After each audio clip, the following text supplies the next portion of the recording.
ാത്ത സ്ഥലങ്ങൾ കക്കൂസ് കുളിമുറിയൊക്കെ എപ്പോഴും അടിച്ചു വാരലും അതുപോലത്തെ കാര്യങ്ങളും എല്ലാം സ്ത്രീകളാണ് ചെയ്യുന്നത്. അപ്പൊ ഇങ്ങനെയുള്ള കാരണങ്ങൾ കൊണ്ട് സ്ത്രീകൾ കൂടുതൽ ബാധിക്കുന്ന നമുക്ക് കാണാൻ സാധിക്കും. പിന്നെ സ്നേഹം മൂലമാകുമ്പോൾ ഓപ്പോസിറ്റ് സെക്സ് ആണ് ബാധിക്കുക. സ്ത്രീയെ പുരുഷ ജിന്നാണ് ബാധിക്കുക, അല്ലെ പുരുഷനെ സ്ത്രീ ജിന്നാണ് ബാധിക്കുക. എന്നാൽ പ്രതികാരമാകുമ്പോൾ അവൻ ആണും പെണ്ണും നോക്കൂല, ആ വ്യത്യാസമില്ലാതെ തന്നെ ബാധിക്കുന്ന നമുക്ക് കാണാൻ സാധിക്കും. ഇനി മുസ്ലിം ജിന്നുകൾ ബാധിക്കാറുണ്ടോ? നമുക്ക് ചികിത്സയിലെ കാണാൻ സാധിക്കും. സാധാരണയായി ബാധയിലും സിഹറിലും ഒക്കെ കാഫിർ ജിന്നുകളാണ് ബന്ധപ്പെടുന്നത് കാണാൻ സാധിക്കും. നമുക്കറിയാലോ, ഇപ്പൊ ഇവിടെ ഒരു പിന്നെ ഗുണ്ടാസംഘത്തിന് ഗുണ്ടാസംഘത്തിലേക്ക് ആളെടുക്കുമ്പോ നമ്മൾ ഇങ്ങനെ ഡോക്ടർമാരെ എഞ്ചിനീയർമാരൊക്കെ തെരഞ്ഞെടുക്കുക. അങ്ങനെയല്ല, സാധാരണ മോശമായ ആൾക്കാരാണ് അതിനൊക്കെ തയ്യാറാകുക. എന്നതുപോലെ കാഫിർ ജിന്നുകളാണ് ഇതിനു വേണ്ടിയിട്ട് ബാധയിലേക്ക് നമുക്ക് കാണാൻ സാധിക്കുന്നത്. ഇങ്ങനെ ബാധിച്ചു കഴിഞ്ഞാൽ മനുഷ്യന്റെ മനസ്സിന്, ശരീരത്തിന് രോഗങ്ങൾ, മനസ്സിന് രോഗങ്ങൾ, ശരീരത്തിന് രോഗങ്ങൾ, സമ്പത്തിൽ നഷ്ടം, വസ്തുവകൾ നഷ്ടം, തൊഴിൽ പ്രശ്നങ്ങൾ, കച്ചവട ഇടപാടുകൾ പ്രശ്നങ്ങൾ, പരസ്പര ബന്ധത്തിൽ പ്രശ്നം, ഇങ്ങനെ ഒരുപാട് പ്രശ്നങ്ങൾ ഉണ്ടാവും. അപ്പൊ അതുകൊണ്ട് ഇത് ശരിക്കിപ്പോ ഈ വിഷയം പഠിക്കേണ്ടതുണ്ടോ, മനസ്സിലാക്കേണ്ടതെന്ന് ചോദിച്ചു കഴിഞ്ഞാല്, ഇപ്പൊ ബ്ലഡ് ക്യാൻസർ ഉള്ള രോഗിയെ സംബന്ധിച്ചോളം ബ്ലഡ് ക്യാൻസറെ കുറിച്ച് അതിന്റെ ചികിത്സയൊക്കെ അന്വേഷിക്കൽ വളരെ ആവശ്യമാണ്. പക്ഷെ ബ്ലഡ് ക്യാൻസർ ഇല്ലാത്ത ഒരാൾക്ക് പറയാം, അല്ലേ അതിപ്പോ പഠിച്ചില്ലെങ്കിൽ വലിയ കുഴപ്പമൊന്നുമില്ല എന്ന് പറയാം. എന്നതുപോലെ ഇത് ബാധിച്ചവനാണ് ഇതിന്റെ വിഷയം അറിയുക. ഇത് ബാധിച്ചവൻ, ഇനി നമ്മൾ പല ആളുകളും പറയാറുണ്ട്, ഞങ്ങൾ ഒരിക്കലും ഇങ്ങനെ തെറ്റായ ഇതിനൊന്നും പോകാറില്ല എന്നെല്ലാം പറയും. പലപ്പോഴും എന്റെ ഇതുവരെയുള്ള ചികിത്സയിൽ സാധാരണയുള്ള രോഗികളൊക്കെ മുജാഹിദ് പ്രസ്ഥാനം ബന്ധപ്പെട്ട ആൾ. കാരണം എനിക്ക് ആ പ്രസ്ഥാനമായിട്ടാണ് കൂടുതൽ ബന്ധമുള്ളത്. ആകെ ഒരു സുന്നി മുസ്ലിയാർ അയച്ച ഒരു രോഗി എനിക്ക് ഓർമ്മയുള്ളൂ. കാരണം ഞാനൊരിക്കൽ ബസ്സിൽ ഇങ്ങനെ പുസ്തകം വായിച്ചു പോകുമ്പോൾ ഒരു സുന്നി മുസ്ലിയാർ കണ്ടു ഈ പുസ്തകം. അപ്പൊ ഇദ്ദേഹത്തിന് താല്പര്യം വിഷയം സംസാരിച്ചു. അയാളുടെ കെയർ ഓഫിൽ പിന്നെ ഷൊർണൂരിൽ ഒരു രോഗി വന്നിരുന്നു. ബാക്കിയെല്ലാം ഏതെങ്കിലും മുജാഹിദ് പ്രവർത്തകൻ പറഞ്ഞിട്ടാണ് വരാറുള്ളത്. പക്ഷേ ഈ വന്ന മിക്ക ആളുകളുടെ ചരിത്രവും ഞാൻ ഏലേസും നൂലും അഴിച്ചിട്ടുണ്ട്. കാരണം ഇവർ വാൾപോസ്റ്റ് ഒട്ടിക്കാൻ പോകുമ്പോൾ ഇവിടെ ഇവർ പോകുന്നത് തങ്ങളുടെ അടുത്തേക്കാണ്, അതറിയുന്നില്ല എന്ന് മാത്രം. പ്രയാസങ്ങൾ വരുന്ന സമയത്ത് നിങ്ങൾക്കറിയാം, ഞാൻ പേരെടുത്ത് പറയുന്നതെന്ന് വെച്ചാൽ നിങ്ങൾക്ക് ഇപ്പൊ തന്നെ ഫോൺ ചെയ്ത് ചോദിക്കാവുന്നതാണ്. ഞാൻ സലാം മോങ്ങവുമായി ഒരു വീട്ടിൽ പോയി, മോങ്ങത്തുള്ള വീട്ടില് 1 മണിക്കൂർ ഞങ്ങൾ സംസാരിച്ചു. അവിടുത്തെ ലോക്കൽ മുജാഹിദ് നേതാവിന്റെ മകളുടെ കയ്യിൽ നമ്പൂരി കെട്ടിയ ചരടിരിക്കാൻ വേണ്ടിയിട്ട് 1 മണിക്കൂർ ഞങ്ങൾ സംസാരിച്ചു.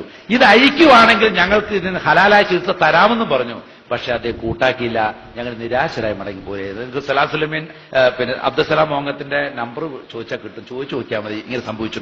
ഇതുപോലെ ഒരുപാട് കഥകളുണ്ട്. ഞാൻ ആരെയും ഇകഴ്ത്താൻ പറയുന്നതല്ല, ഇതാണ് ഇതിന്റെ റിയാലിറ്റി. വിഷയം വരുന്ന സമയത്ത് ഈ വിശ്വാസവും ആദർശമൊന്നും ആൾക്ക് ഉണ്ടാവില്ല. സ്വന്തം ഭാര്യ ഉടുതുണിയില്ലാതെ നടുറോട്ടിൽ ഓടുന്ന സമയത്ത് ആ ഭർത്താവിനുള്ള വികാരം നമ്മൾ മനസ്സിലാക്കണം. അവൻ തോന്നുന്നത് എങ്ങനെ ഈ നാണക്കേട് രക്ഷപ്പെടാവുന്ന, അപസ്മാരം ഇളകിയിട്ട് വായിൽ സ്പൂണൊക്കെ വെച്ചു കൊടുത്തത് അതും സ്പൂണും കൂടെ കടിച്ചു മുറിച്ച് നാക്കെല്ലാം കഷ്ണമായി പുറത്തേക്ക് തള്ളുമ്പോ ഓക്സിജൻ കിട്ടാതെ ശ്വാസം കിട്ടാതെ വലയുന്ന സമയത്ത് ഇതിനെന്ത് പരിഹാരമെന്നാണ് നോക്കുന്നത്? മുജാഹിദ് മിമ്പറുകളിൽ നിന്ന് കുത്തുപറഞ്ഞൊരു വ്യക്തി, അദ്ദേഹത്തിന് 3 മക്കളും ഭ്രാന്ത് പിടിച്ച സമയത്ത് കോഴിക്കോടുള്ള ഒരു ഡോക്ടർ അവസാനം കൊടുത്ത നമ്പർ ഒരു മുസ്ലിയാരുടെ നമ്പറാണ്. അദ്ദേഹം പറഞ്ഞു, ഞങ്ങൾക്ക് ഈ വിശ്വാസം ശരിയല്ല എന്ന് പറഞ്ഞു. എന്നാലും മൗലവി ഒന്ന് പോയി നോക്കുമെന്ന് പറഞ്ഞിട്ട് അദ്ദേഹം അവസാനം ആ മുസ്ലിയാരെടുത്ത് പോയി. ആ മുസ്ലിയാരെടുത്ത് പോയി ചരട് കൊണ്ടുവന്ന് കെട്ടി. 3 മക്കളും രോഗം ശിഫയായി. പക്ഷെ അദ്ദേഹത്തിന്റെ മനസ്സിലുള്ള കുറ്റബോധം, ആ കുറ്റബോധം സഹിക്കാൻ വയ്യാതെ അദ്ദേഹം ചരടുകൾ പൊട്ടിച്ചെറിഞ്ഞു. ഇന്ന് തിരൂര് ഒരു സൈക്കാട്രി സെന്ററിൽ ഇന്നും ആ പെൺകുട്ടികൾ ഭ്രാന്തികളായിട്ട് കഴിയുന്നുണ്ട്. എന്റെ അറിവിൽ പെട്ട സമയത്ത് അങ്ങനെയായിരുന്നു. ഇന്നത്തെ അവസ്ഥ എനിക്ക് അറിഞ്ഞുകൂടാ. ഏതായാലും 1 കൊല്ലം 2 കൊല്ലം മുമ്പേക്ക് ഇതായിരുന്നു അവസ്ഥ. അപ്പൊ ഇവിടെയുള്ള പ്രശ്നം എന്താണെന്ന് വെച്ചാല് ഇതൊരു പരീക്ഷണമാണ്, ശക്തമായ പരീക്ഷണം. ആ പരീക്ഷണത്തിൽ നാം പതറിപ്പോകുന്നുണ്ടോ എന്നുള്ളത് ആ സന്ദർഭത്തിൽ നമുക്ക് മനസ്സിലാക്കാൻ സാധിക്കുള്ളൂ. ഒരു കുഴക്കിണറിന്റെ ഉള്ളിൽ പോയി കിടക്കുന്ന വ്യക്തിയുടെ വികാരം അറിയാൻ പുറത്തുനിന്ന് ഓക്സിജൻ ട്യൂബിട്ട് കൊടുക്കുന്ന ഒരു ബോധ്യമാവില്ല.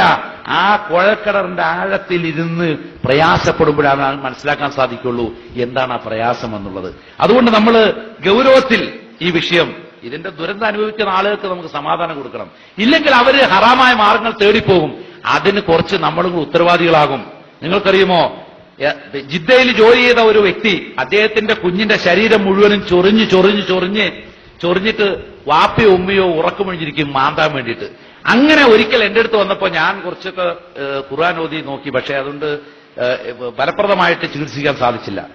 അങ്ങനെ അദ്ദേഹം അവസാനം ഈ ബഹുമാനനായ ഹിഫ്സുർ റഹ്മാൻ സാഹിബിന്റെ അടുത്ത് കൊണ്ടുവന്നു.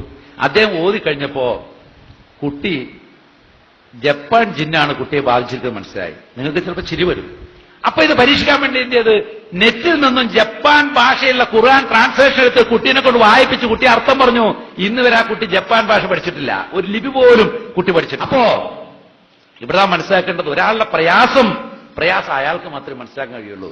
ഇവിടെ നടക്കാൻ വയ്യാത്ത ഒരു സ്ത്രീയെ ഖുർആൻ ഓതി ചികിത്സിച്ച് അവസാനം ഖുർആൻ ഓതി ഒരു അരമണിക്കൂർ ഓതിയപ്പോൾ രോഗി നടന്നു.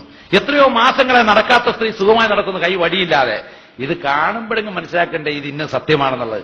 നമ്മൾ ഒരു ബസ്സിൽ കയറി അത് മഞ്ചേരി അങ്ങാടി ഒന്ന് ഇറങ്ങിയെങ്കിൽ ഇത് മഞ്ചേരിക്കുള്ള ബസ്സാണെന്നെങ്കിലും മനസ്സിലാക്കാനുള്ള ബുദ്ധി നമ്മൾ ഉപയോഗിക്കണ്ടേ.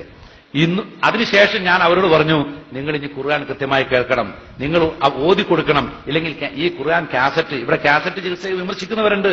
ലോകത്തിൽ ഏത് പണ്ഡിതാ പറഞ്ഞ കാസറ്റ് ചികിത്സ ഹറാമാണെന്നുള്ളത്? കാസറ്റ് റുക്കിയക്ക് പകരമാവില്ല എന്നേ പറഞ്ഞിട്ടുള്ളൂ. റുക്കിയ ചെയ്യുന്നതിന്റെ പകരമാവില്ല.